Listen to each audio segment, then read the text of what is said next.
Bonjour! Dans cette vidéo, nous vous présentons une nouvelle étude qui a été réalisée au sein du groupe de recherche ACT. Dans cette étude, nous avons regardé comment les enfants autistes et les enfants non autistes apprennent à associer les choses entre elles. Laissez-moi vous montrer un exemple. Ici, vous entendrez deux sons. Et vous verrez deux figures. Lorsque vous entendrez ce son, vous verrez cette figure bouger juste après. A l'inverse, lorsque vous entendrez ce son, c'est cette figure qui s'activera. Regardez plutôt.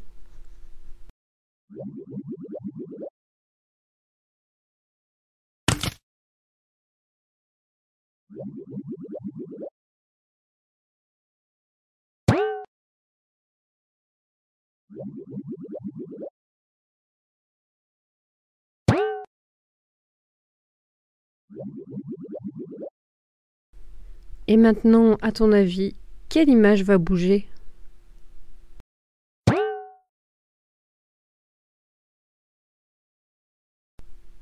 Super! Apprendre à associer les choses ensemble est très important parce que cela nous permet de prédire ce qu'il va se passer. Par exemple, quand tu as entendu le son, tu as pu prédire quelle image allait bouger. Dans la vie de tous les jours, il est important de prédire ce qui va se passer pour pouvoir s'adapter à l'environnement. Prenons l'exemple de la météo. Si tu as appris à associer le vent à la température fraîche, alors tu pourras prédire qu'il fera froid juste en regardant par la fenêtre. Cela te permettra de t'adapter en mettant un manteau avant de sortir, par exemple.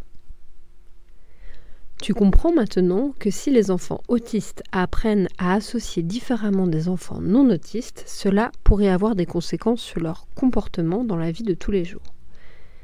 Il est donc important d'étudier cette forme d'apprentissage pour mieux comprendre l'autisme et aider les enfants autistes.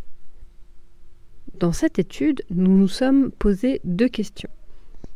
La première question était la suivante.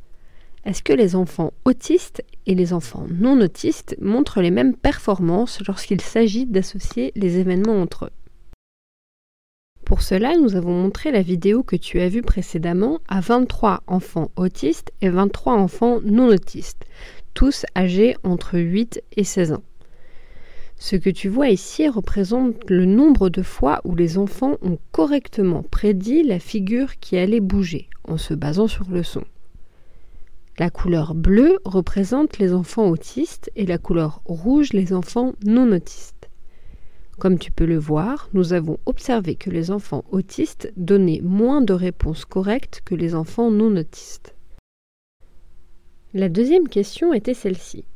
Est-ce que les enfants autistes se différencient dans leur style d'apprentissage?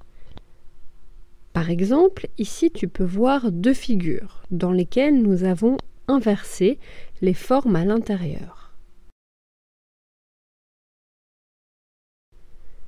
Écoute bien ce son. Quelle image bougera d'après toi? Si tu penses que c'est celle-là, alors tu as appris à associer le son avec la forme globale de l'image.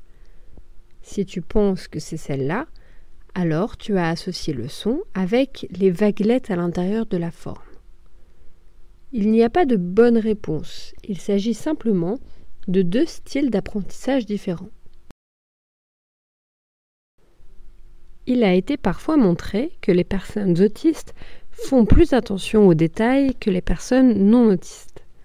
Si les enfants autistes montrent un style différent d'apprentissage basé sur le détail, comme par exemple les vaguelettes à l'intérieur de la forme, alors ils pourraient montrer une compréhension différente de leur environnement.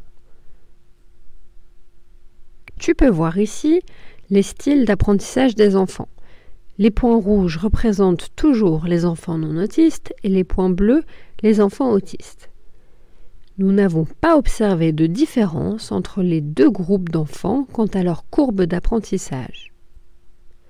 En effet, dans notre expérience, les enfants autistes et les enfants non autistes associent le son avec la forme et non avec les petites vaguelettes à l'intérieur. Pour conclure, les enfants autistes réussissent à associer les événements entre eux, mais montrent des performances un peu moins bonnes que les enfants non autistes. Cependant, les enfants autistes et non autistes présentent le même style d'apprentissage. Contrairement à ce que montrent d'autres études, nous n'avons pas trouvé que les enfants autistes faisaient plus attention aux détails que les enfants non autistes. Attention, dans cette étude, nous avons travaillé avec des enfants autistes qui parlent. Il serait intéressant de refaire cette étude auprès d'enfants autistes qui montrent des difficultés à parler, car on sait que l'apprentissage associatif est nécessaire dans l'apprentissage du langage. Merci à vous qui avez regardé cette vidéo et à toutes celles et ceux qui ont participé à cette étude. À très vite!